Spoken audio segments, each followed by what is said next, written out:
Chandu the Magician.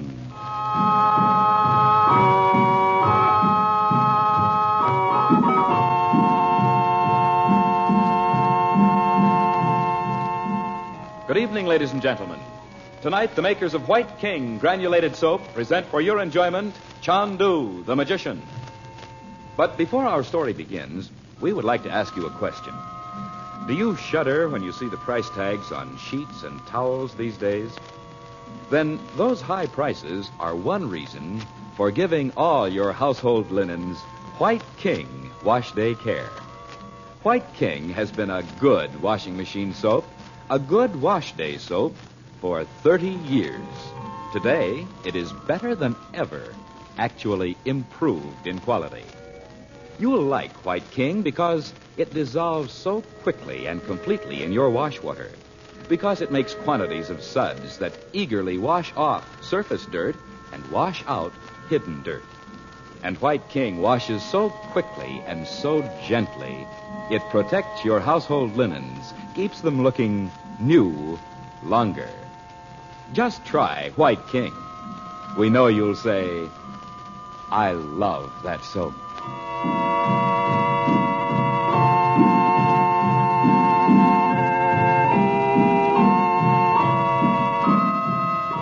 Abandoned by their treacherous Arab guides while on a search for the precious emerald, Frank Chandler and the Regents run into deadly peril when a sudden storm blows up in the endless Sahara.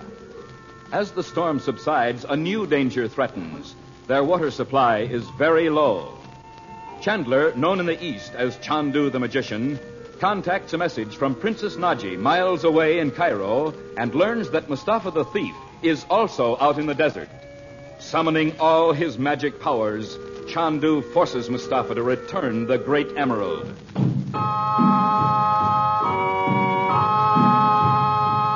Now it is the following night. Frank Chandler stands outside the tent where Abdullah, the young Bedouin chief, lies resting after being at the point of death out on the desert sands.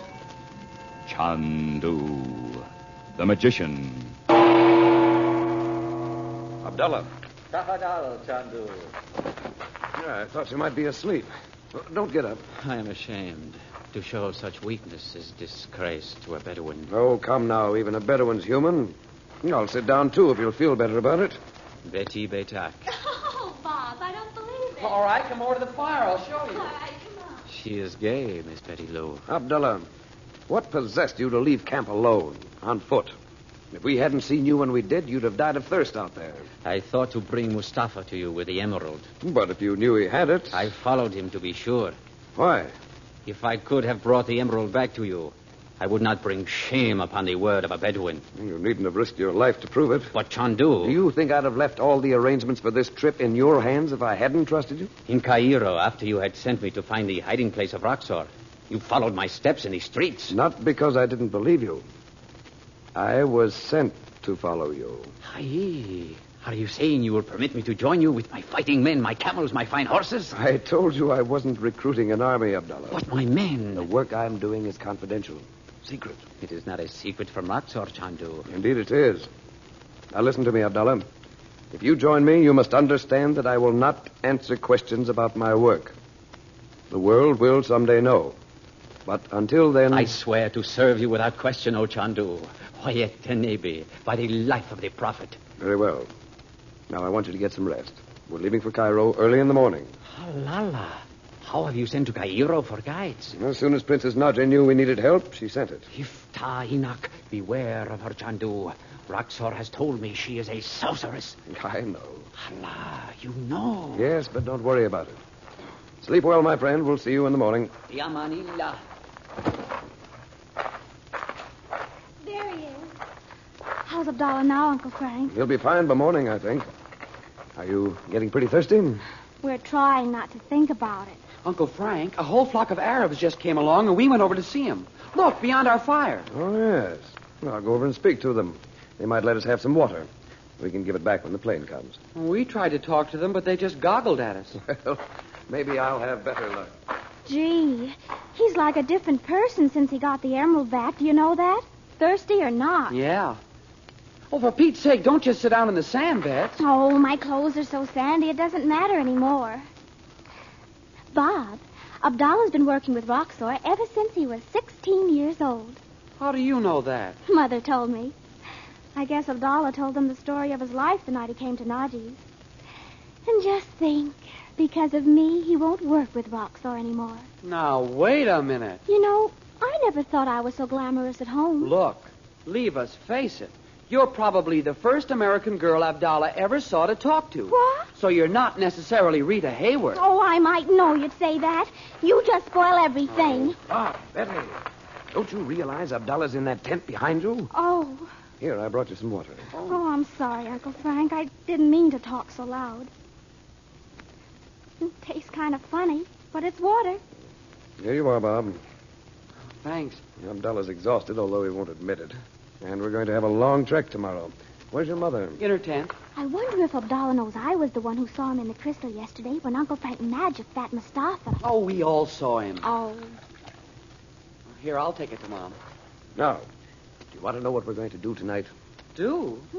For Pete's sake, what can we do in the desert? There are some musicians and a storyteller, Bob, with that camel train over there. A storyteller? Oh, what fun. And they're on their way to Cairo to make their fortunes, they said. Will he tell us one of those fabulous stories like Abdullah did? Yeah.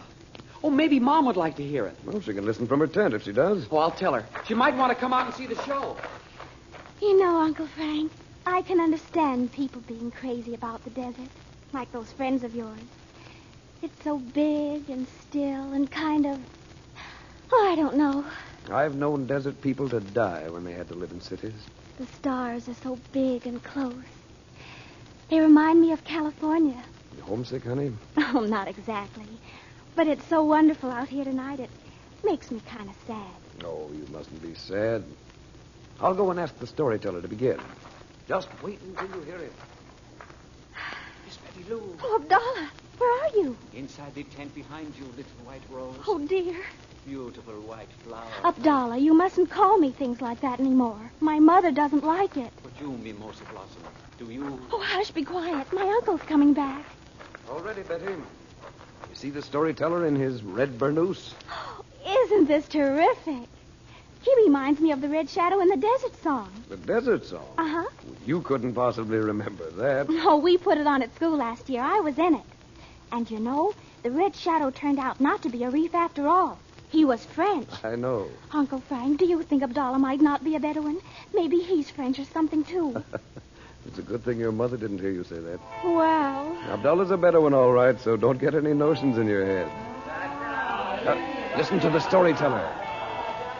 I tell a tale of Arabia, heard in my wanderings at the time of my pilgrimage to Mecca. And the name of my story is The Eyes of Goodness. He's not as good as Abdullah was. Ah, who shall describe the eyes of Goodness? Deep as twin pools at the oasis, now soft as velvet, now shining with the fire of salt. He's picturesque, you'll have to admit, Betty. To no man would her brother give the hand of Goodness, so fair was she. So like a little bird of many-colored plumage that sits like a feather at the edge of the nest, swaying in the sunlight. Oh, that's beautiful. Then one night came a man of the Ruwala and stole her from her tent. Empty was a nest of Putney, and the women wept while the men sharpened their swords.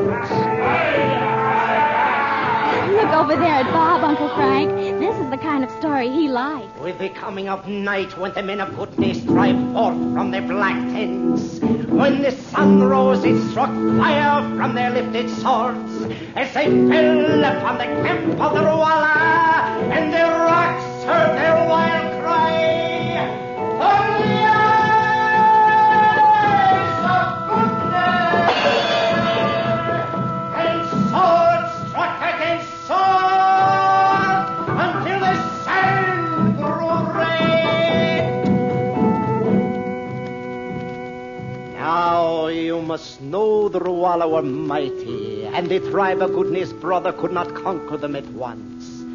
But at last they overcame the enemy, and with the setting sun they forced the Ruala to lead them to the tent where Gudne lay.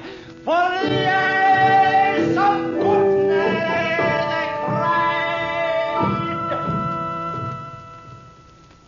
But alas, the beautiful deep eyes of Gudne, soft as velvet and flashing as a fire of swords, were closed, never to open more.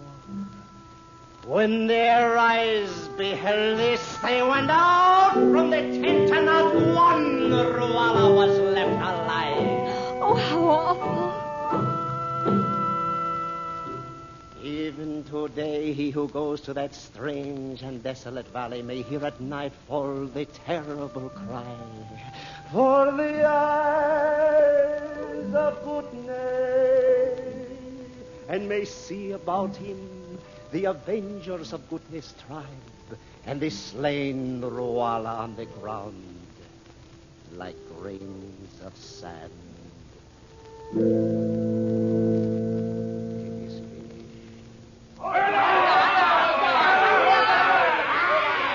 Oh, Uncle Frank, it's really sad. Why, darling, it's only a story. Well, look, honey, I'll go and ask the musicians to play something different for you, shall I? Would you mind? Of course not. I'll be back in a minute.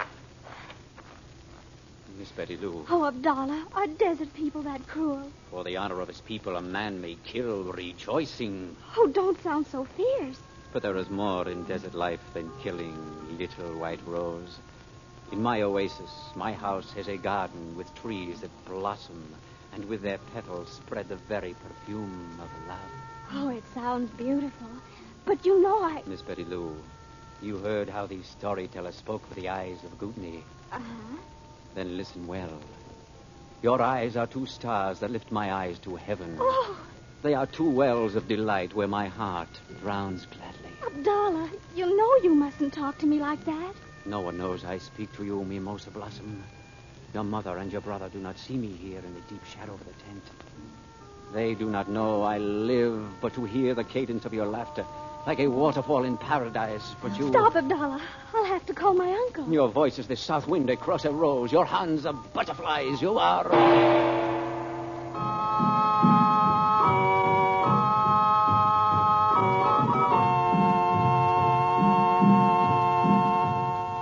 And now, before we say goodnight for Chandu the Magician, we have a bedtime story for all you mothers of small babies. A true story about White King granulated soap. We do not have to tell you that babies require lots of diapers, and that diapers require lots of washing in rich, gentle soap suds.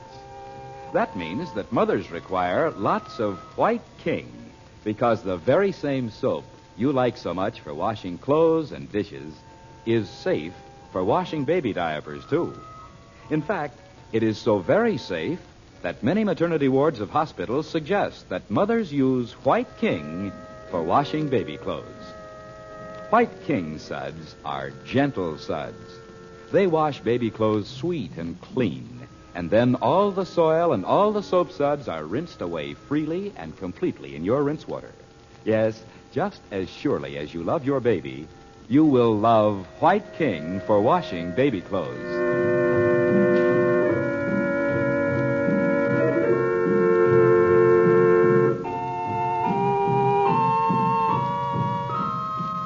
Chandu the Magician is produced and directed by Cyril Armbruster. Betty Lou Regent is played by Joy Terry.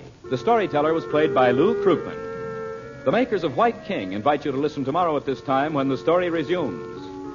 Chandu the Magician. This is the Mutual Don Lee Broadcasting System.